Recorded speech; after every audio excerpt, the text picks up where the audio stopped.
شہید ہو گئے، شہید ہو گئے، وہ فلاں شہید ہو گیا، فلاں شہید ہو گیا۔ مسلمانوں اپنے عقیدے کو درست کرو، اور نام نہاد مسلمانوں، سنیوں، اہل سنت کی جماعت، کہاں گیا تمہارا عقیدہ؟ کیا ہے ایرانیوں کا عقیدہ؟ کیا ہے حضرت عمر کے بارے میں، حضرت ابو بکر کے بارے میں، صحابہ کے بارے میں، امہات المومنین کے بارے میں ان کا عقیدہ کیا ہے؟ حضرت ابو بکر، حضرت عمر فاروق، حضرت عثمان غنی پر لعنت بھیجنا ان کے عقیدے کا حصہ کہ ایران اسلامی ملک ہے، اس کے اندر جو بربریت ہو رہی ہے، کیا اس کی حمایت کرنی چاہیے؟ تاریخی پس منظر دیکھتے ہیں اور فیصلہ آپ خود کر لیں کہ اس کی حمایت کرنی چاہیے یا نہیں۔ آئیے میرے بھائیوں، ایران ایک ایسا ملک ہے کہ جس نے اسلام کا اتنا نقصان کیا ہے، اتنا نقصان کیا ہے کہ ایران نے 15 سالوں کے اندر جتنا اسلام کا نقصان کیا ہے، اتنا اسرائیل نے بھی نقصان نہیں۔ یہ بات درست ہے کہ اسرائیل ایک یہودی ہے، اس نے بڑی بربریت کی ہے، بڑا ظلم کیا ہے، بڑیاں زیادتیاں کی ہیں۔ تو کیا اس کے اوپر یہ کام درست ہو رہا ہے جو ایران کر رہا ہے؟ بالکل درست ہو رہا ہے، اس کے اندر کوئی دو رائے نہیں ہے۔ ایران جو اسرائیل کے اوپر کر رہا ہے وہ درست کر رہا ہے۔ کیا ایران کے ساتھ جو ہو رہا ہے وہ درست ہو رہا ہے؟ یہ فیصلہ آپ نے خود کرنا ہے۔ آپ سنیں بات، غور فرمائیں۔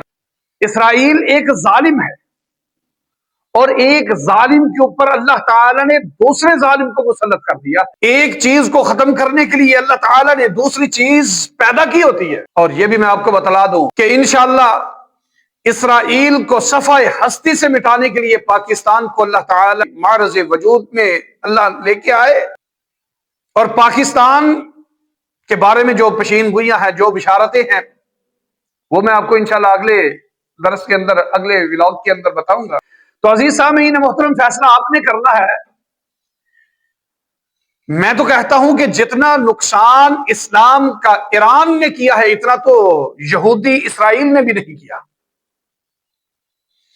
جتنی قتل و غارت مسلمانوں کی 15 سال 20 سال کے اندر ان رافضیوں نے، ایرانیوں نے مسلمانوں کی قتل و غارت کی ہے، سنیوں کا قتل عام کیا ہے، نسل کشی کی ہے، اتنا اسرائیل نے بھی نقصان نہیں پہنچایا۔ اسرائیل نے 75 سالوں کے اندر اتنی قتل و غارت نہیں کی جتنی ایران نے 15-20 سالوں کے اندر قتل و غارت کی ہے۔ اسرائیل نے 75 سالوں کے اندر 1,40,000 مسلمانوں کا قتل عام کر دیا، 50 لاکھ مسلمانوں کو ہجرت کرنے پر مجبور کر دیا، اور ایران نے 15-20 سالوں کے اندر تقریباً 1 کروڑ کے قریب مسلمانوں کا قتل عام کیا ہے۔ اسرائیل نے 75 سالوں کے اندر 1,40,000 کے قریب مسلمانوں کا قتل عام کیا، اور ایران نے 20 سالوں کے اندر 1 کروڑ مسلمانوں کا، سنیوں کا، اہل سنت کا قتل عام کیا ہے، ان کی نسل کشی کی ہے۔ لاکھوں کروڑوں لوگ ملک چھوڑ کے ہجرت کر چکے ہیں۔ آئیے دیکھیے شام کے حالات، دیکھیے ایران داخل ہوا، شام تباہ و برباد ہوا، عراق میں ایران داخل ہوا، تباہ و برباد ہو گیا، مسلمانوں کا، اہل سنت کا قتل عام کیا۔ لبنان میں ایران داخل ہوا، اہل سنت کا قتل عام کیا۔ ایران کے اندر خود دیکھ لے کہ اس وقت ایران کے اندر اہل سنت کی مساجد کتنی ہے، مسلمانوں کا قتل عام کر کے ان کو دور بھگا دیا، ہجرت کرنے پر مجبور کر دیا۔ آئیے جتنا نقصان اسلام کا ایرانیوں نے کیا ہے، اتنا نقصان اسرائیل نے بھی نہیں کیا، یہودیوں نے بھی نہیں کیا۔ اور ان کا آئیے میں ذرا غور سے آپ کو بتلاتا چلا جاؤں، وضاحت سے بتلاتا چلا جاؤں، ذرا توجہ فرمانا۔ ان کا عقیدہ کیا ہے؟ ایرانیوں کا عقیدہ کیا ہے؟ حضرت عمر کے بارے میں، حضرت ابو بکر کے بارے میں، صحابہ کے بارے میں، امہات المومنین کے بارے میں ان کا عقیدہ کیا ہے؟ توجہ فرمانا۔ حضرت ابو بکر، حضرت عمر فاروق، حضرت عثمان غنی پر لعنت بھیجنا ان کے عقیدے کا حصہ ہے۔ ہم ان کی حمایت کرتے ہیں۔ قرآن کی مقدس کتاب جو اللہ تعالی کی طرف سے نازل کی گئی ہے، ان کو یہ مانتے نہیں کہ یہ تحریف شدہ ہے، اس کے اندر ابو بکر، عمر، عثمان نے تحریف کر دی ہے۔ ہم ان کی حمایت کرتے ہیں. صحابہ کو ہی کہتے ہیں کہ یہ کافر ہو گئے تھے، مسلمان چھوڑ گئے تھے اسلام کو. نبی علیہ السلام کی وفات کے بعد 4-5 مسلمان رہے، باقی مرتد ہو گئے. ان کی حمایت کرتے ہیں. امہات المومنین جن کے بارے میں رب کائنات نے قرآن نازل فرمایا اور فرمایا النبی اولا بالمؤمنین من انفسہم وازواجہ امہاتہم، اور کائنات کے اندر زندگی گزارنے والوں، میرے پیغمبر کی بیویاں میرے امہات المؤمنین ہیں، میرے پیغمبر کی بیویاں یہ تمام مسلمانوں کی مائیں ہیں. قرآن کہتا ہے کہ یہ مائیں ہیں. اور یہ ایرانی کہتے ہیں، ایران کا عقیدہ کیا ہے، ایران کا ذہن کیا ہے؟ یہ کہتے ہیں کہ مدینہ منورہ اور مکہ کو ہم فتح کریں گے. مکہ اور مدینہ کو فتح کر کے اس کے بعد اماں جی عائشہ کی لاش کو نکال کے اس کو کوڑے ماریں گے جو انہوں نے یہ برائی کی تھی. معاذ اللہ وہ بدکار تھے. یہ ان کا عقیدہ ہے، یاد رکھ لینا. اور ڈنکے کی چوٹ پہ کہتا ہوں، بڑے لوگوں نے یہ فتوے ابھی جاری کرنے ہیں، یہ دیکھیے گا کتنے کمنٹ آتے ہیں. اللہ اکبر.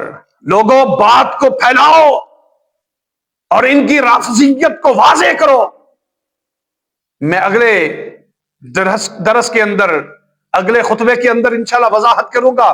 کل انشاءاللہ بتاؤں گا کہ یہ کیسے مسلمان ہیں. یہ بات یاد رکھیے کہ کسی کے شہید ہونے، لوگ کہتے ہیں کہ شہید ہو گئے، وہ فلاں شہید ہو گیا، فلاں شہید ہو گیا. مسلمانوں اپنے عقیدے کو درست کرو. اور نام نہاد مسلمانوں، سنیوں، اہل سنت کی جماعت، کہاں گیا تمہارا عقیدہ؟ کیا سوچتے ہو؟ شہادت کے لیے کس چیز کی ضرورت ہے؟